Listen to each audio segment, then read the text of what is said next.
दोस्तों स्वागत है आपका बिहार न्यूज में। दोस्तों मैं हूं फिरदौस गनी और आप देख रहे हैं केडीबी लाइव। दोस्तों आज हो चुका है 4 दिसंबर 2022। तो आज की बिहार की टॉप न्यूज लेकर आए हैं आपके लिए। दोस्तों वीडियो शुरू करने से पहले आपको बता दें कि अगर आप नए आए हैं इस चैनल पर तो फिर चैनल को सब्सक्राइब करके बेल आइकन को प्रेस कर दीजिए। तो चलिए शुरू करते हैं आज की पूरे बिहार की टॉप न्यूज। दोस्तों वीडियो शुरू करने से पहले आपके लिए एक सूचना है। सूचना यह है कि अगर आप अपने बिजनेस को प्रमोट करना चाहते हैं, विज्ञापन देना चाहते हैं केडीबी लाइव को, तो आप इस नंबर पर हमसे संपर्क कर सकते हैं और केडीबी लाइव को आप विज्ञापन दे सकते हैं। केडीबी लाइव में आपके विज्ञापन देने से आपको फायदा ये होगा कि आपका बिजनेस ग्रोथ करेगा, आपका बिजनेस ज्यादा चलने लगेगा। क्योंकि लोगों को जब तक नहीं आपके बिजनेस के बारे में मालूम होगा तब तक आपका बिजनेस चलने वाला नहीं है। अगर आप कोई बिजनेस करते हैं और लोगों को उसके बारे में जानकारी होना चाहिए तो आप केडीबी लाइव के माध्यम से लोगों को जानकारी दिला सकते हैं। यानी कि आप केडीबी लाइव के माध्यम से अपने बिजनेस का प्रचार कर सकते हैं, विज्ञापन दे सकते हैं। तो आप भी इस नंबर पर संपर्क करें हमसे। तो चलिए शुरू करते हैं फिर आज की पूरे बिहार की टॉप न्यूज।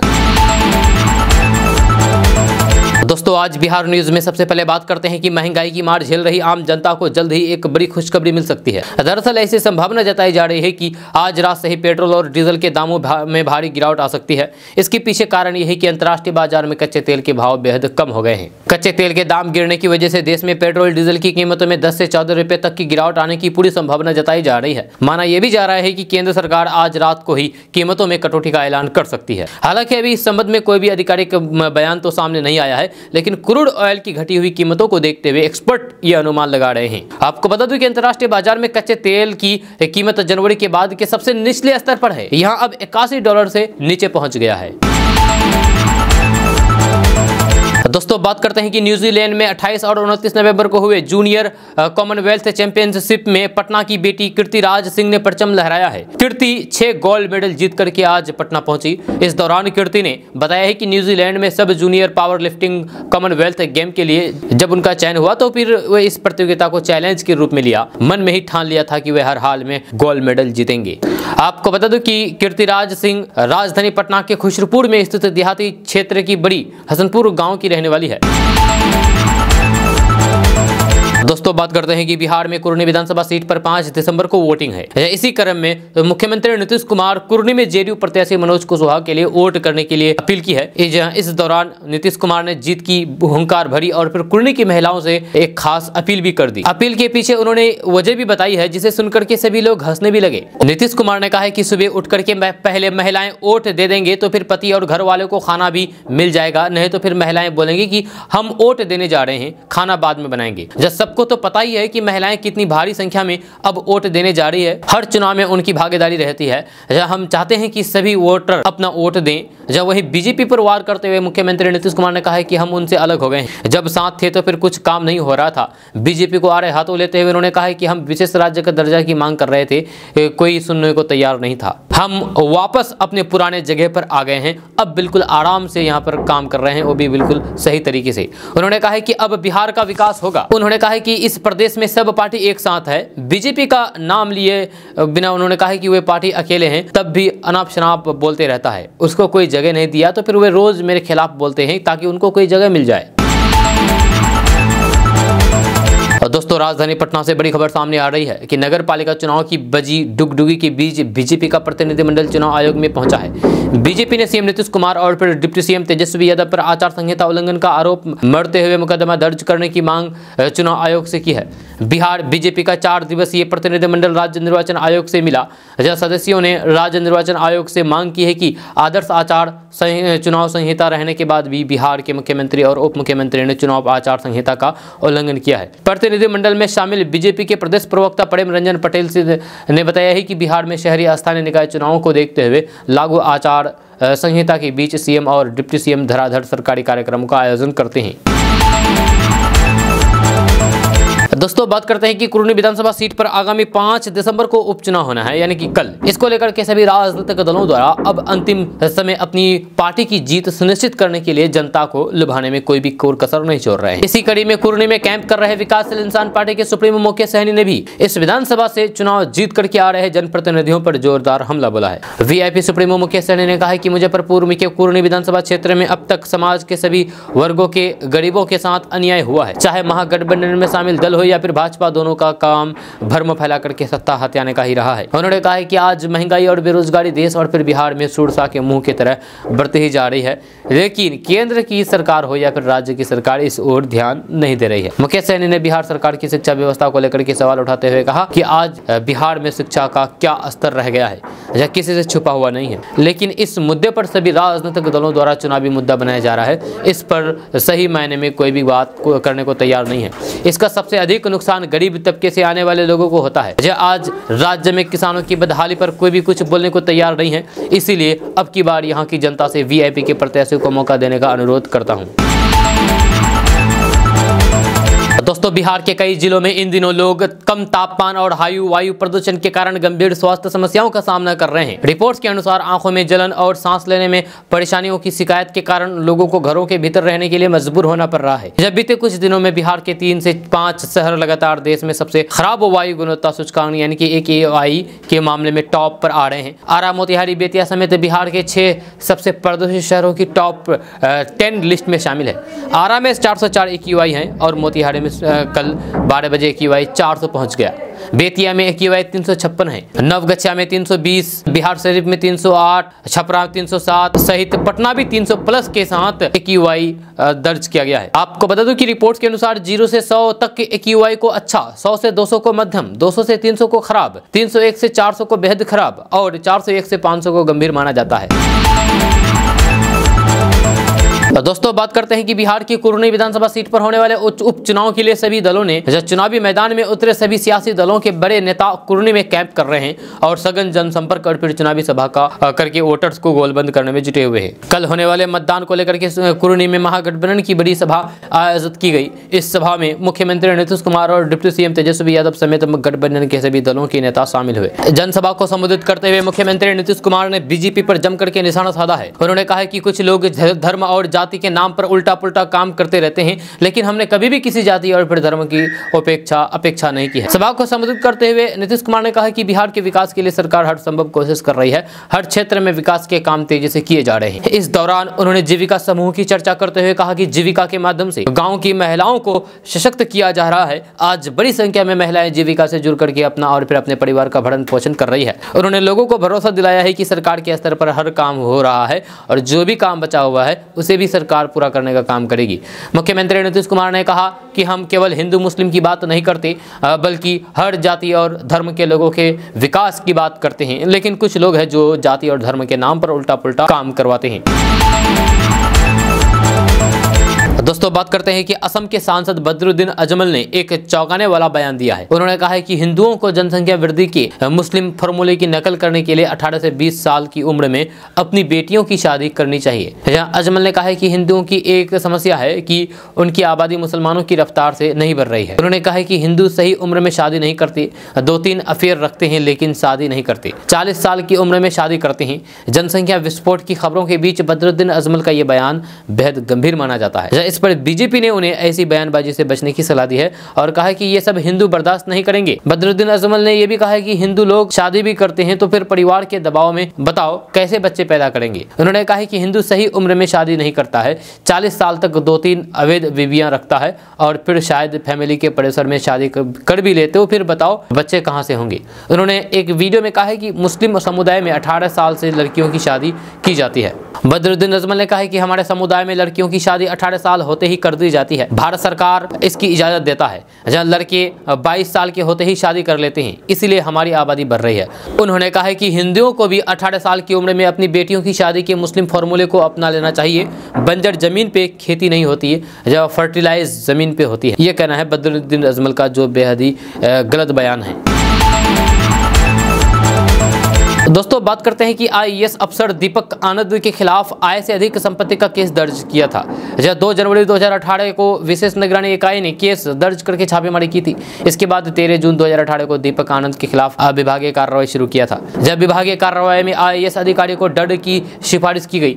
UPSC की सहमति मिलने के बाद बिहार सरकार ने दंड का आदेश जारी कर दिया है। दीपक आनंद वर्तमान में कला एवं संस्कृति विभाग में अपर सचिव के पद पर पदस्थापित है। IAS अधिकारी दीपक आनंद पर खुद और फिर पत्नी के नाम पर आय से अधिक संपत्ति अर्जित करने का केस है। आरोप था कि शिखा रानी ने 117 लाख आयकर रिटर्न दाखिल किया है, वही दीपक आनंद ने 58 लाख का रिटर्न किया है। इस अवधि में उनके सभी ज्ञात स्रोतों से जमा कुल आय 2,60,25,000 पाया गया है। दोस्तों बात करते हैं कि देश की सबसे बड़ी पैकेज्ड वाटर कंपनी बिसलेरी अपना कारोबार टाटा कंज्यूमर प्रोडक्ट्स लिमिटेड के हाथों बेचने की तैयारी कर रही है। 7,000 करोड़ रुपए में यह डील होगी। बिसलेरी इंटरनेशनल के मालिक रमेश चौहान ने इकोनॉमिक्स टाइम्स के साथ अपने इंटरव्यू के दौरान कहा कि उत्तराधिकारी के अभाव में वे अपनी कंपनी को बेचने जा रहे हैं। प्रॉपर्टी के लिए लोग क्या नहीं करते। और यहाँ देखिए 37 साल की जयंती ने पापा की 7,000 करोड़ की बिसलेरी छोड़ दी। अब आप सोच रहे होंगे कि आखिर ये जयंती चौहान कौन है। तो अंबानी परिवार अरबपति कारोबारी हिंदुजा ब्रदर्स के बीच संपत्ति को लेकर के सालों तक चले विवाद आपको याद होंगे। कारोबारियों और फिर उद्योगपतियों के परिवार में संपत्ति को लेकर के विवाद नया नहीं है, लेकिन आज हम आपको ऐसी शख्सियत से मिलवाने जा रहे हैं जिन्होंने अपने पिता को की 7,000 करोड़ का संपत्ति को संभालने से इनकार कर दिया। बेटी ने पिता के कारोबार में रुचि नहीं दिखाई, जिसके कारण 30 साल पुरानी कंपनी को बेचने का फैसला कर लिया गया। जब पैकेज्ड वाटर कंपनी बिसलेरी के मालिक रमेश चौहान अपनी कंपनी को टाटा के हाथों बेचने जा रहे हैं। बिसलेरी बेचने के अपने फैसले से रमेश चौहान बेहद भावुक है। उन्होंने कहा कि उनके पास इस कंपनी को उस तरह से संभालने वाला कोई नहीं है जिस तरीके से उन्होंने अब तक संभाला है। जब एक इंटरव्यू के दौरान उन्होंने कहा कि उनकी बेटी जयंती चौहान इस कारोबार में कुछ खास दिलचस्पी नहीं रखती है, जिस कारण उन्हें अपना कारोबार बेचना पड़ रहा है। आपको बता दूं कि बिसलेरी के मालिक रमेश चौहान की एक लौती बेटी जयंती चौहान 37 साल की है।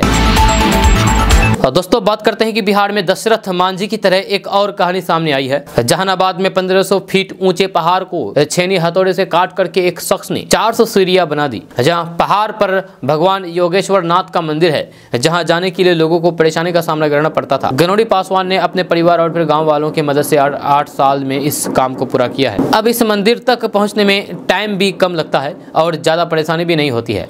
जब गनौड़ी माउंटेन मैन दशरथ मांझी को अपना आदर्श मानते हैं। ये मंदिर जहानाबाद से 30 किलोमीटर दूर है। हुलासगंज थाना क्षेत्र के जाऊ बनवड़िया गांव के पास ऊंची पहाड़ी पर योगेश्वर नाथ मंदिर में गगोनी भजन कीर्तन के लिए जाते थे। घंटों मशक्कत के बाद वहां पहुंच पाते थे। कई बार कांटे और नुकीले पत्थरों से घायल भी हो जाते थे। जब महिलाएं तो और भी मुश्किल से पहुंच पाती थी। ये देख करके गनौड़ी पासवान ने योगेश्वर नाथ धाम तक रास्ता सुगम बनाने के लिए ठान ली। पत्थरों को काट करके सीढ़ियां बनाने की शुरुआत की। मंदिर तक पहुंचने के लिए एक नहीं बल्कि 2 रास्ते बना दिए। तो दोस्तों इन दिनों एक वीडियो सोशल मीडिया पर काफी वायरल हो रही है और ये वीडियो एक चोर का है, जो पुलिस चोर से पूछताछ कर रही है। जी और ये काफी मजेदार वीडियो है। दरअसल छत्तीसगढ़ के दुर्ग एसपी और फिर चोर के बीच पूछताछ का एक वीडियो काफी चर्चा में है। एसपी ने जब चोर से पूछा है कि चोरी की रकम का क्या किया, तो चोर ने कहा है कि गरीबों में बांट दिया। गाय और कुत्ता ठंड में सड़क किनारे बैठे गरीबों को कंबल और फिर खाने में खर्च कर दिया। चोर के इस तरह के जवाब से पूरे पुलिस में अधिकारी हंस पड़े। चोर ने यहाँ तक कहा है कि उसे चोरी करने में तो बहुत मजा आया, लेकिन बाहर आकर के बहुत पछतावा हुआ। आप आगे इस वीडियो को देखिए। सबसे चोरी के पीछे में इन लोग दोस्त यार का झगड़ा हो गया था, बोले भाई का। हाँ मैं साथ में चल गया सर। साथ में चल रही है। इन लोग वापसी में जब आया ना तो मैं आगे निकल गया, इन लोग घर में कूद के कर लिया। तुम संतरिया काम कर लिया। साथ में चल गया। इन लोग को देखते सोचे कैसे होता है, देख लेता हूँ। चल गया मैं भी। चल गए तुम भी। कैसा लगा चोरी करने के बाद? चोरी करने में तो अच्छा लगा, बाद में पछतावा हुआ सर। बाद में पछतावा हुआ? क्यों? गलत काम कर दिया। ऐसा मिला कितना तुमको चोरी का माल? मिलेगा 10,000। 10,000? क्या किया 10,000 का? गरीब लोगों को बांट दिया सर। गरीब लोग को बांट दिए? कहाँ पे? गाय कुत्ता जिसको ठंड वंड लगता है भी, खाली लोगों से पड़े रहते ना, कम्बल जो भी कम्बल सब बांटे। ऐसा सब चीज उसी में लगा। ऐसा क्या? अल्लाह का कुछ मिला होगा तुमको आशीर्वाद? उसी दुआ है तभी। दोस्तों बात करते हैं कि पीएम किसान सम्मान निधि योजना की केंद्र सरकार की महत्वाकांक्षी योजनाओं में से एक है। जब सितंबर के आखिरी हफ्ते में सरकार की तरफ से 10 करोड़ किसानों के खाते में 12वीं किस्त का पैसा ट्रांसफर किया गया था। जब पिछली किस्त के 2 महीने पूरे होने और फिर दिसंबर शुरू होने के साथ ही करोड़ों किसान 13वीं किस्त आने का इंतजार कर रहे हैं। इस योजना में केंद्र की मोदी सरकार की तरफ से पात्र किसानों को सालाना 6,000 रुपए दिए जाते हैं। 6,000 रुपए की राशि किसानों को 2-2 हजार रुपए की 3 किस्तों में जारी की जाती है। जब पीएम किसान सम्मान निधि योजना की 13वीं किस्त दिसंबर से मार्च के बीच जारी की जानी है। किसानों के खाते में हर बार की तरह इस बार भी पैसा डीबीटी के जरिए भेजा जाएगा। हालांकि सरकार की तरफ से इस बारे में कोई भी आधिकारिक जानकारी नहीं दी गई है। दोस्तों बात करते हैं कि बिहार के सीएम नीतीश कुमार की पार्टी जेडीयू के नेता और उनके गठबंधन के साथी तेजस्वी यादव उनको प्रधानमंत्री पद का दावेदार बता रहे हैं। नीतीश भी अब अपने तर्कस में ऐसे तीर को सजाने की तैयारी कर रहे हैं जिसके इस्तेमाल से राजनीतिक उथल पुथल मच सकती है। अगर ये निशाने पर लगा तो फिर इनका नुकसान बीजेपी को सबसे ज्यादा हो सकता है। जी हाँ, बिहार में भारतीय जनता पार्टी को चौंकाने के बाद नीतीश कुमार दिल्ली में कई बड़ी पार्टियों के नेताओं से मुलाकात करके संयुक्त विपक्ष का मोर्चा बनाने की कवायद शुरू कर दी थी। हालांकि नीतीश की यह कोशिश परवान चढ़ती नहीं दिखी। पश्चिम बंगाल के मुख्यमंत्री ममता बनर्जी की पार्टी टीएमसी ने तो चुनाव से पहले ही किसी भी तरह के गठबंधन में शामिल होने से ही इनकार कर दिया। वहीं यूपी में सपा की ओर से भी कोई पक्का आश्वासन नहीं मिला है। दूसरी ओर बीएसपी ने भी अभी तक पत्ते नहीं खोले हैं। कांग्रेस की रणनीति को देख करके ऐसा लग रहा है कि उसकी कोशिश किसी तरह के केंद्र की सत्ता से बीजेपी को हटाना है और इसके लिए वो किसी के भी पास गठबंधन कर सकती है। लेकिन एक ये भी सच्चाई है कि कांग्रेस ही एकमात्र ऐसी पार्टी है जो बीजेपी को अभी कम से कम 200 सीटें पर सीधे टक्कर देती है। लेकिन हिंदुत्व के रथ पर सवार पीएम मोदी की अगुवाई में बीजेपी ने ओबीसी जातियों का जो समीकरण तैयार किया है उसकी काट अभी किसी भी विपक्षी पार्टी के पास नहीं दिख रही है।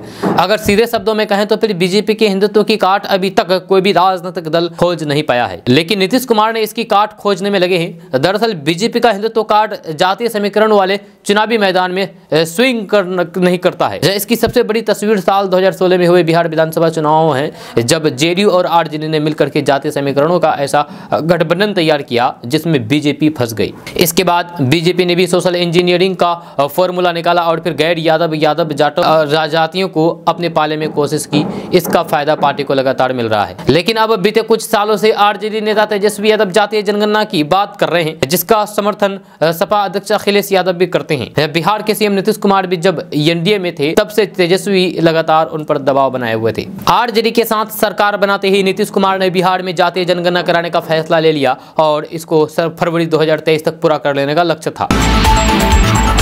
दोस्तों बात करते हैं कि बिहार में इस समय उपचुनाव को लेकर के प्रचार जोरों पर चल रहा है। सीएम नीतीश कुमार भी परसों कुर्नी में चुनावी सभा को संबोधित किया। इसी दौरान सीटीटी और बीटीटी के अभ्यर्थियों ने मुख्यमंत्री शर्म करो डूब मरो के साथ हाय नारे लगाए। उन नारों को सुनकर के नीतीश कुमार के समर्थकों ने सभी अभ्यर्थियों को कुर्सियों से मार करके भगा दिया।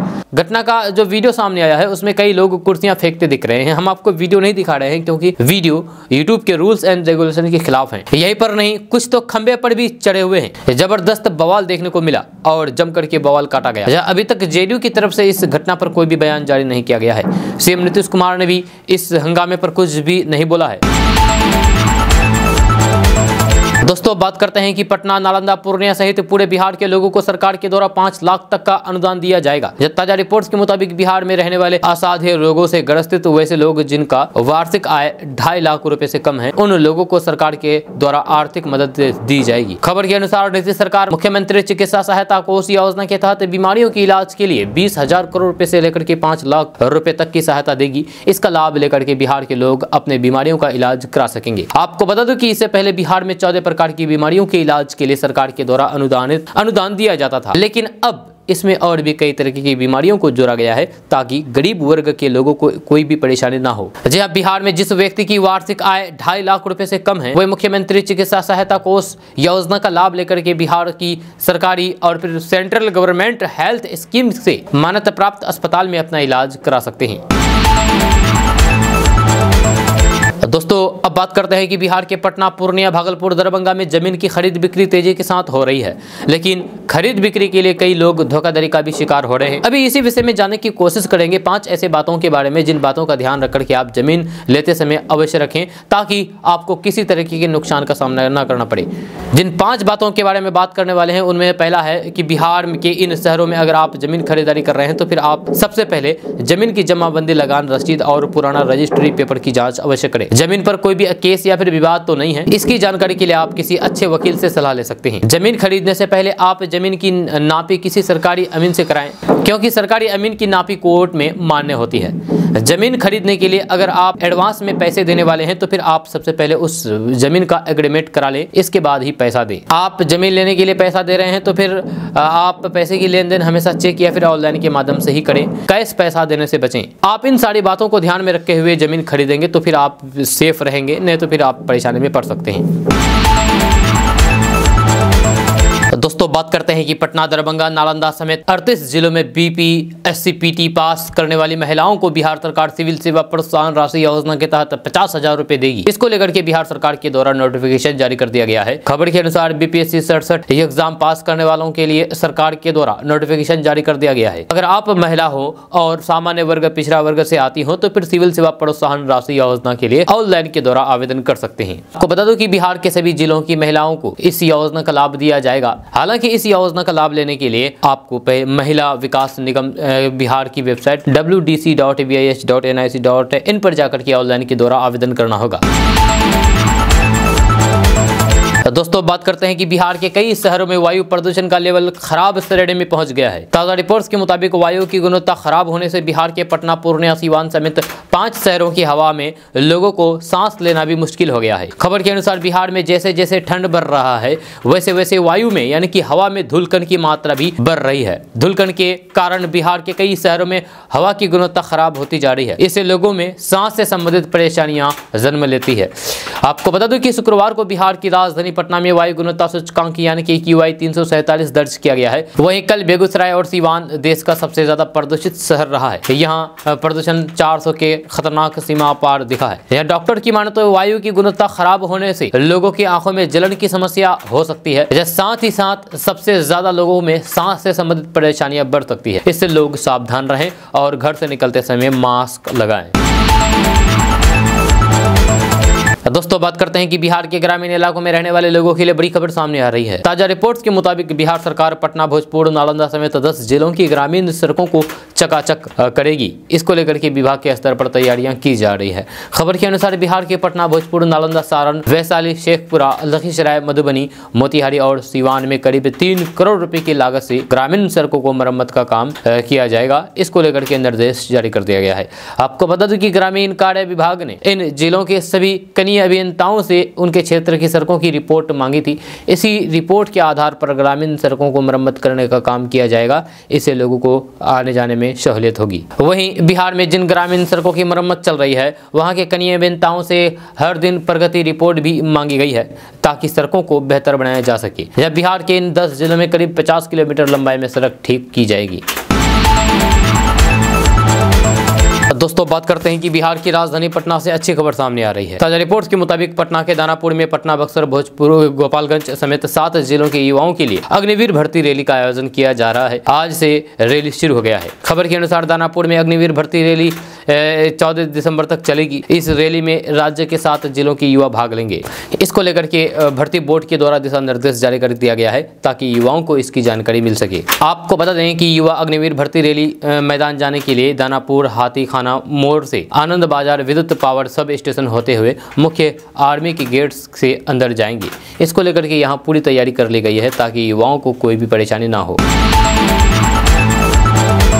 दोस्तों बात करते हैं कि बिहार में मुजफ्फरपुर जिले के कुर्नी विधानसभा सीट पर 5 दिसंबर को होने वाले उपचुनाव का प्रचार करने शुक्रवार को कुर्नी पहुंचे सीएम नीतीश कुमार की सभा में CTT अभ्यर्थियों ने हंगामा किया। जब मौके पर सीएम नीतीश कुमार ने आश्वासन देते हुए कहा कि सबकी चिंता है और कल्याण के लिए हम लोग काम कर रहे हैं। पूरे बिहार में 10 लाख लोगों को नौकरियां देंगे और 10 लाख लोगों के लिए रोजगार के अवसर पैदा करेंगे। सीएम नीतीश कुमार ने कहा है कि ऐसा कौन सा इलाका है जिसके विकास का काम नहीं हुआ है। यह कुर्नी राज्य का यानी कि बिहार का सबसे बड़ा प्रखंड है। यहाँ 39 पंचायत है। इतना बड़ा पंचायत का कोई प्रखंड नहीं है। हम लोगों को सब पता है। जब कुर्नी के बारे में हम सोचे हैं, नए प्रखंड जो बनाए जाने हैं उसके बारे में भी हम सोचे रखे हैं। अभी टीचर अभ्यर्थी लोग नौकरी की मांग कर रहे थे।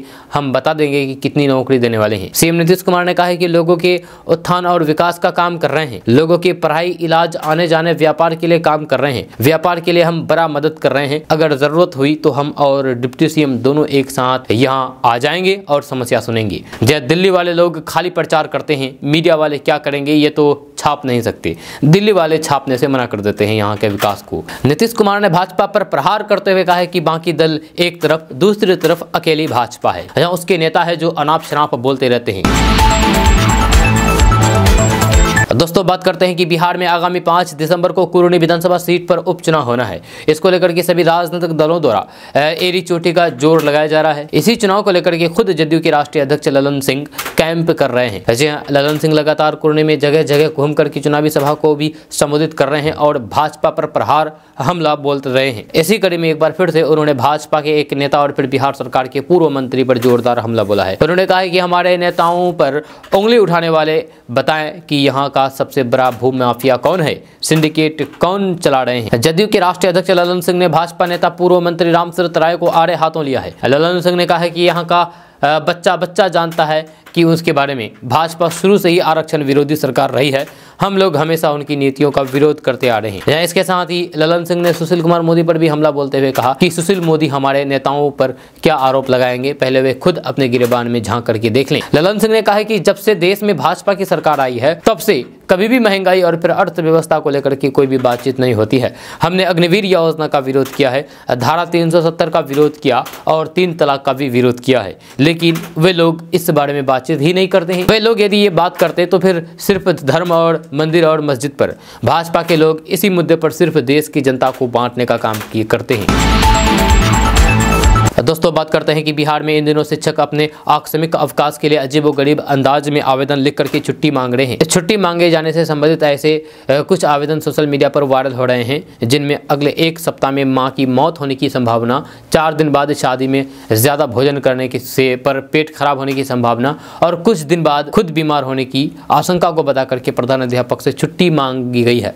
ये तमाम छुट्टी के आवेदन पत्र इसलिए लिखे गए हैं क्योंकि जिला शिक्षा विभाग ने यह आदेश जारी किया था कि आकस्मिक अवकाश के लिए 3 दिन पहले आवेदन करना होगा। दरअसल मुंगेर, भागलपुर और बांका जिलों में शिक्षा विभाग की तरफ से शिक्षकों के आकस्मिक अवकाश मांगे जाने के संबंध में एक नया आदेश जारी किया गया है, जिसमें यह कहा गया है कि आकस्मिक अवकाश के लिए शिक्षकों को 3 दिन पहले आवेदन देना होगा। ऐसा नहीं करने पर उनकी छुट्टी स्वीकृत नहीं होगी। इस आदेश से शिक्षक काफी नाराज हैं। जहां शिक्षक संघ से जुड़ी शिक्षक नेताओं का कहना है कि आकस्मिक का मतलब ही होता है कि अचानक आई परिस्थिति की वजह से छुट्टी ली जाती है। 3 दिन पहले कैसे कोई आने वाले मुसीबत का अंदाजा लगा सकता है। शिक्षक सरकार से इस आदेश को वापस लेने की मांग कर रहे हैं और इस तरीके से आवेदन लेकर के विरोध जता रहे हैं। दोस्तों बात करते हैं कि सीबीएसई बोर्ड परीक्षा की डेट शीट का स्टूडेंट को बेसब्री से इंतजार है। ऐसा अनुमान है कि अगले साल 2023 फरवरी मार्च में सीबीएसई की बोर्ड परीक्षाएं आयोजित की जाएगी। केंद्रीय बोर्ड अब जल्द ही अपनी वेबसाइट cbse.gov.in पर कक्षा 10-12 के लिए परीक्षा की डेट शीट जारी करेगा। 3 साल की उथल पुथल के बाद 2023 की बोर्ड परीक्षा के लिए सीबीएसई डेट लिस्ट जारी करने की तैयारी में है। इसकी तैयारी में सीबीएसई स्कूलों में प्री बोर्ड परीक्षाएं शुरू कर दी गई है। वहीं आईसीएसई बोर्ड परीक्षा 2023 की डेट शीट जारी होने के साथ ये उम्मीद जताई जा रही है कि अन्य केंद्रीय बोर्ड के साथ सीबीएसई जल्द ही तारीखें जारी करेगा। दोस्तों बात करते हैं कि बिहार में पूर्ण शराबबंदी है। इसके बावजूद भी बिहार के वैशाली में जहरीली शराब से मौत का सिलसिला फिर से शुरू हो गया है। जहां बिहार के वैशाली जिले के महनार थाना क्षेत्र के 3 अलग अलग जगहों से 3 लोगों की मौत की खबर एक ही दिन आई है। इन सब में समानता यह है कि तीनों की मौत के पीछे जहरीली शराब के कारण बताया जा रहा है। इस विषय में पुलिस फिलहाल कुछ भी बोलने को तैयार नहीं है। वैसे डीएम एसपी भी देर शाम अस्पताल पहुंचे और मेडिकल टीम को अलर्ट मोड पर रहने का निर्देश दिया है। तीसरी मौत महनार थाना क्षेत्र के लावापुर के रहने वाले अनिल दास की हुई है। परिवार वालों ने बताया है कि अनिल दास 2 बजे के करीब अपने घर से कहीं खाने पीने के लिए गए थे। वापस आने के बाद उनकी तबीयत बिगड़ने लगी। उसके मुंह से काफी बदबू आ रही थी। अनिल के पूरे शरीर में अल्कोहल का जहर फैल चुका था। 3 लोगों की जान जाने के बाद प्रशासन भी हरकत में आ गया है। दोस्तों बात करते हैं कि बिहार के नवादा से रिश्ते को शर्मसार कर देने वाली घटना सामने आई है, जहां भभू के बंध्याकरण ऑपरेशन से नाराज भैंसुर ने अपनी ही मां को चाकू गोद करके जख्मी कर दिया, जिसे इलाज के लिए अनुमंडलीय अस्पताल रजौली में भर्ती कराया गया है। वहीं सूचना के बाद मौके पर पहुंची पुलिस ने युवक को गिरफ्तार कर लिया है। पूरा मामला रजौली थाना क्षेत्र के गाजीपुर गाँव की है। जख्मी महिला की बहू ने बताया है कि 20 दिन पहले अपनी सास के साथ अस्पताल जाकर के बंध्याकरण ऑपरेशन कराया था। ऑपरेशन से पहले भैंसुर सुनील कुमार ऑपरेशन कराने से मना कर रहे थे। इसी बात को लेकर के आज झगड़ा हुआ और अचानक वे चाकू गोद करके मां को घायल कर दिया। जी हां, यानी कि बेटे ने मां को चाकू गोद करके घायल कर दिया। फिलहाल पुलिस कलयुगी पुत्र को गिरफ्तार कर लिया है। दोस्तों बात करते हैं कि निगरानी की टीम ने शुक्रवार की रात एक भ्रष्ट इंजीनियर के यहां बड़ी कार्रवाई की है, जहां भवन निर्माण विभाग के इंजीनियर संजीव कुमार को 2 लाख रुपए घूस लेते हुए रंगे हाथ पकड़ा गया है। इसके बाद राजधानी पटना के गर्दनीबाग में स्थित घर पर निगरानी की टीम ने शुक्रवार की रात छापेमारी की तो फिर होश उड़ गए। इंजीनियर के यहां से 1 करोड़ रुपए के आसपास कैश बरामद किए गए हैं। इतने नोट मिले कि गिनने के लिए मशीन मंगानी पड़ी। इसके साथ लगभग 27 लाख रुपए का आभूषण मिले हैं, यानी कि सोने चांदी जवाहरात मिले। मौके से कुछ बैंक पासबुक भी बरामद किया गया है। इस पूरे मामले में निगरानी विभाग के डीएसपी पवन कुमार ने बताया है कि पटना में कार्यरत भवन निर्माण विभाग के सेंट्रल डिवीजन के कार्यपालक अभियंता संजीव कुमार के खिलाफ गुप्त सूचना मिली थी। बताया गया था कि इंजीनियर संजीव कुमार का गर्दनीबाग थाना क्षेत्र के अलगापुरी में स्थित हरिंदर विला अपार्टमेंट में फ्लैट है।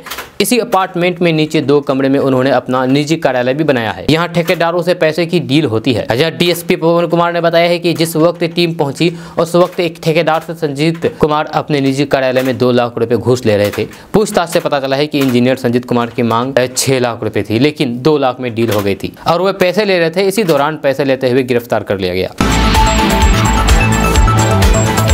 दोस्तों बात करते हैं कि लोकसभा चुनाव 2024 में भारतीय जनता पार्टी के खिलाफ विपक्ष का चेहरा कौन बनेगा, ये अभी तक साफ नहीं है। इस बीच बिहार के मुख्यमंत्री नीतीश कुमार बीजेपी के खिलाफ विपक्ष को एकजुट करने के लिए नई चाल चल सकते हैं। नीतीश कुमार भारत जोड़ो यात्रा पर जा सकते हैं। हालांकि नीतीश कुमार पहले हिमाचल प्रदेश और गुजरात विधानसभा चुनाव के नतीजे के ऐलान का इंतजार करेंगे और फिर बाद में रणनीति बनाएंगे। आपको बता दो कि बिहार के मुख्यमंत्री नीतीश कुमार हिमाचल प्रदेश, गुजरात और उपचुनाव के नतीजों की घोषणा के बाद देश भर की विपक्षी नेताओं में मुलाकात करेंगे। इसके साथ वे भारत जोड़ो यात्रा पर भी निकलेंगे। बीजेपी के विरुद्ध विपक्ष को एकजुट करने के लिए नीतीश कुमार ये यात्रा करेंगे। सीएम नीतीश कुमार की पूरी तैयारी के साथ मिशन 2024 को आगे बढ़ाएंगे। इसका एक विजन भी होगा। आपको बता दूं कि विपक्ष एकजुट करने को लेकर के नीतीश कुमार की पार्टी जेडीयू ने हिमाचल प्रदेश में कांग्रेस और उपचुनाव में समाजवादी पार्टी को समर्थन दिया है। इसी को लेकर के अब बिहार में राजनीति शुरू हो गई है। विपक्ष की तरफ से लोकसभा चुनाव 2024 में पीएम का चेहरा बनने को लेकर के कई बड़े नेताओं के बारे में कयास लगाए जा रहे हैं। इस लिस्ट में बिहार के मुख्यमंत्री नीतीश कुमार, तेलंगाना के मुख्यमंत्री केसीआर और पश्चिम बंगाल की मुख्यमंत्री ममता बनर्जी का नाम भी शामिल है।